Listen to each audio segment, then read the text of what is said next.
Տալիս եմ երկրորդ շանսային ուտելիքներին, որից միշտ զզվել եմ։ Առաջինը եկեք սկսենք բաունտիից։ Ճիշտ ասած, բաունտի կլինի արդեն մի քանի տարի ինչ չեմ փորձել ընդհանրապես, որովհետև ես կոկոսի հետ կապված ոչ մի բան չեմ սիրում։ Դրա համար եկեք մի հատ վերհիշենք համը։ Իրականում այդ կոկոսի իմ չսիրած առամատը այդքան շատ չի զգացում բաունտիի մեջ։ Կարելի է տալ երկրորդ շանս, ինձ թվում է ես սա կուտեմ հետո։ Հաջորդը կփորձենք իմ մանկության տրավմա հալվան, բայց ինձ թվում է հալվային երկրորդ շանս չի տրվելու։ Ես արդեն իսկ իր դեմ տրամադրված եմ։ Ուշադրություն առաջին կծը։ Ես գնել եմ արևածաղկի հալվան, ոնց որ արևածաղիկը ուղղակի բլենդերով հարած լինեն ու ինչ որ մի ձև միացրած լինեն իրար։ Ներիր ինձ դու չստացար երկրորդ շանս։ Հաջորդը կփորձենք Starbucks-ի սուրճը։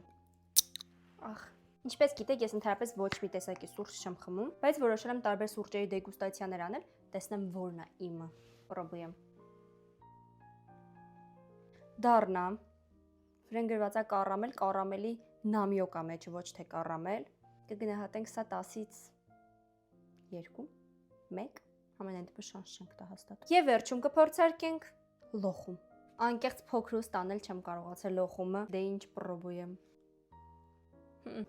Ոայ, առանց մեկնաբանության ուղղակի չենք տալիս երկրորդ շանս եւ վերջ։ Ես ինձ ասեմ, ես իրեն երրորդ շանսը չեմ տա։ Այսօր միայն շանս ստացավ բաունտին։ Ձեզ շնորհակալություն, որ մինչև վերջ նայեցիք։ Հետևեք ինձ, որ չկորցնեք։